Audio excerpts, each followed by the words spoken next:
Aujourd'hui, nous sommes sur l'île des Landes, réserve ornithologique appartenant au Conservatoire du Littoral. Cette île, fait l'objet d'un partenariat entre Bretagne Vivante et donc le Conservatoire du Littoral. Bretagne Vivante a en charge les comptages ornithologiques sur cette île. Donc là, pendant l'espace de 3 heures, nous allons arpenter l'île à peu près à 10 personnes pour aller compter tous les nids et tous les œufs des oiseaux marins qui nichent. Nous sommes en pleine période de nidification, on va donc pouvoir avoir une idée assez précise de l'état de santé de la population ici. Au programme oiseaux marins, donc goélands, cormorans. Nous avons aussi la possibilité de voir le faucon pèlerin qui niche sur cette île. Donc tout au long de la journée, je me ferai un plaisir de vous faire part de nos découvertes. Bien entendu, ce comptage est fait de manière officielle. On n'a pas le droit de débarquer sur l'île en dehors de ce moment-là. Et donc on va profiter pleinement de ces 3 heures pour récupérer un maximum de données et réduire au maximum notre impact pour limiter les possibles dérangements en pleine nidification. Donc voilà pourquoi nous sommes sur cette île, pour compter l'ensemble des nids et des œufs que nous pouvons trouver. Voici un nid de goéland marin, donc le plus grand de nos goélands. Et donc à chaque fois on a une petite feuille à remplir pour noter l'intégralité de ce que l'on rencontre. Et pour être sûr de ne pas recompter 2 fois le même nid, on a la technique du macaroni. Donc on pose un macaroni pour être certain de ne pas doubler les comptages. Voilà, je vais vite m'en aller pour permettre à l'adulte de se reposer sur le nid. Je vous présente 2 oisillons de cormoran huppé. Donc là, voilà, les animaux sont nés il n'y a pas très longtemps.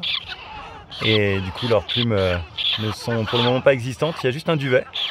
Et les plumes vont finir par rapidement pousser. Autre nid, autre découverte. 3 poussins. Fraîchement nés, il y en a un qui est encore un peu humide. Là, son duvet n'est pas encore tout à fait sec. Allez, longue vie à vous. L'espérance de vie d'un goéland tourne autour des 35 ans.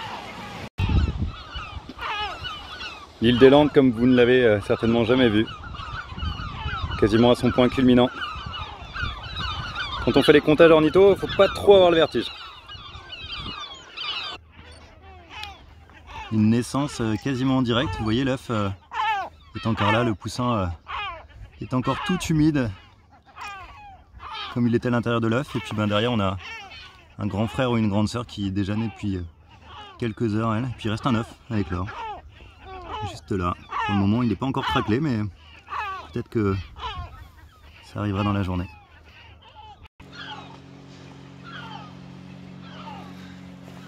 Au détour d'un rocher, on tombe sur un endroit très intéressant pour donc les ornithologues qui étudient les rapaces. On est sur une zone de plumage pour le couple de faucons pèlerins, donc qui a depuis plusieurs années décidé de résider sur l'île.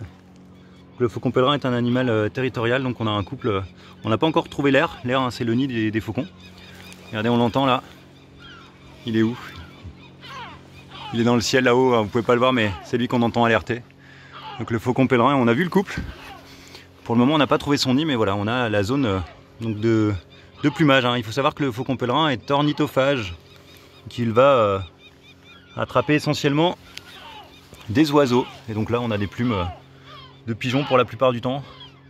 La plupart des fois, on a pu l'observer en train de manger, c'était sur des pigeons.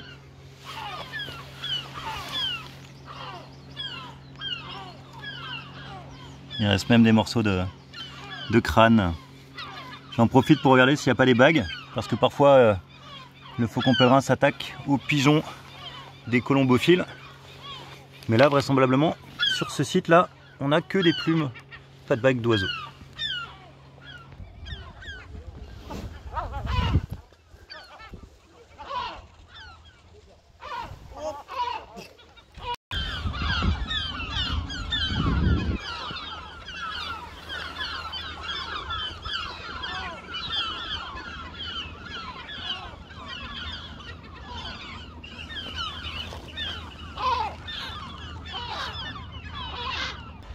– 11h47, ça y est, on vient de finir donc le comptage, on arrive au sud de l'île.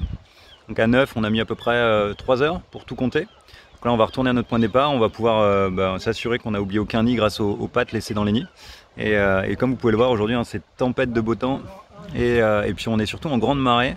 Et à cet endroit-là, on peut apercevoir vraiment le courant de la marée descendante qui est assez important. Donc là, on est juste au sud de l'île des Landes, avec donc la Pointe du Groin, juste là. Regardez-moi cette belle côte d'émeraude, cette belle couleur verte. Et cet après-midi, c'est classe de mer avec des enfants de Saint-Pierre de Pléguin, avec peut-être, qui sait, l'observation de mammifères marins s'ils ont de la chance.